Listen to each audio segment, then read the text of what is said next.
कि काहे तेने भगवन और ऐसी विपदा डाली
मुझे सब कुछ दिया, या तो वृक्ष लगाता नहीं और वृक्ष लगाया तो काटता नहीं। तूने वृक्ष भी लगा दिया लेकिन फल नहीं आया, उससे पहले ही तूने काट दिया। क्यों लगाई फुलवारी फिर क्यों उजाड़ी गई,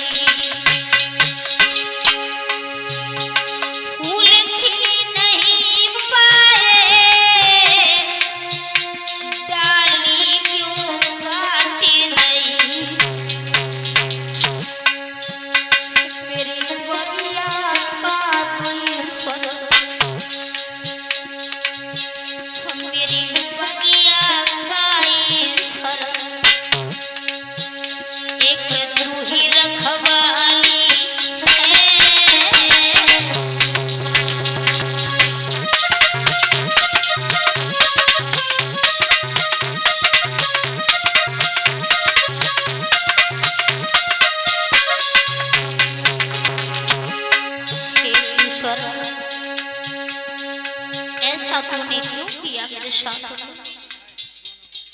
क्यों लगाया वृक्ष, क्यों निकाली डाली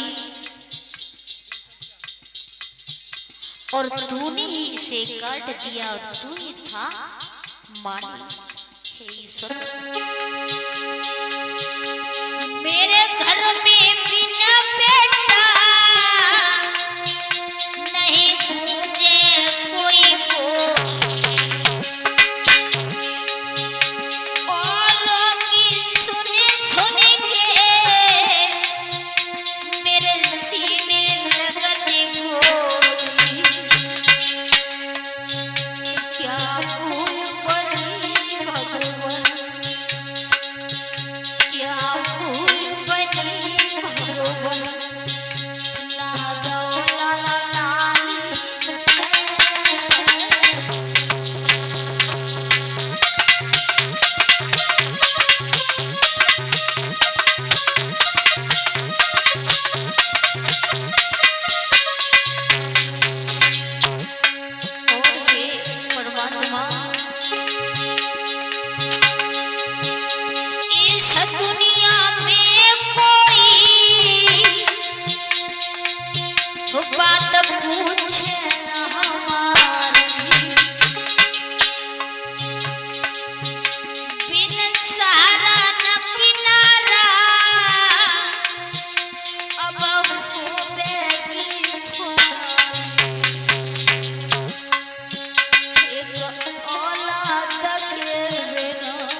विश्व में आंगन के विश्व में रोने लगी है और कहने लगी, दीन बंधु तूने मुझे ऐसे खेल क्यों दिखाए जो तूने सब कुछ देने के बाद और मुझे एक औलाद नहीं दी। अगर तुझे ऐसा ही करना था तो मुझे ही जन्म क्यों दिया, और जन्म दिया तो आज ना मेरी शादी होती ना ही लोग मुझे एक बाँझ कहते। मैं जिस जगह जाती हूँ लोग मुझे नर नारी मेरा मुंह देखना पसंद नहीं करते हैं, सब लोग मुझे एक वाजिन कहते हैं। हे ईश्वर, अगर तू मुझे एक औलाद एक संतान दे देता तो कोई मुझे बाँझ नहीं कहता, लेकिन मेरी तो समझ में नहीं आता है ईश्वर कि लोग एक वाजिन का मुंह देखना पसंद नहीं करते हैं। ये भी तेरा ही खेल है। किसी को 10 बेटे दे दिए तो किसी के पास एक बेटी भी नहीं है, और अपने के बिना इस संसार में कोई किसी का नहीं होता है। जो कुछ इस संसार में देखा जाए तो अपना भी नहीं होता, लेकिन अपने के साथ साथ जीवन कट जाता है। मेरी समझ में नहीं आता है। मित्र दिन रात यही सोचते हैं कि बारे बा प्रभु तेरी किस्मत है, तूने किस्मत में क्या लिखा और कैसी है तेरी ये लीला, मेरी समझ में नहीं आया।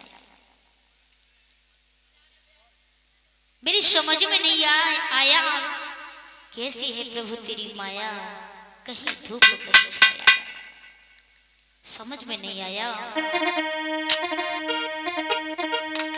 लिखा है कि तेरी कैसी लीला न्यारी है, और मैं सोच गई हारी है तेरी।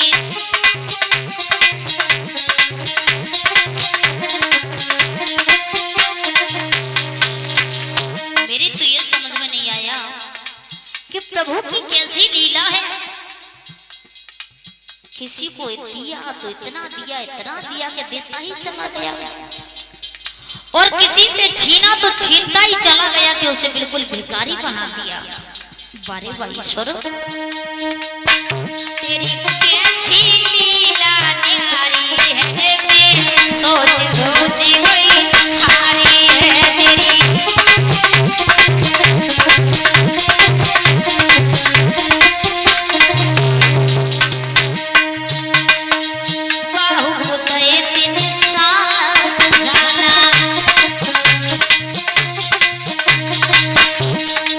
कोई बनाए तो तीन धन वाला,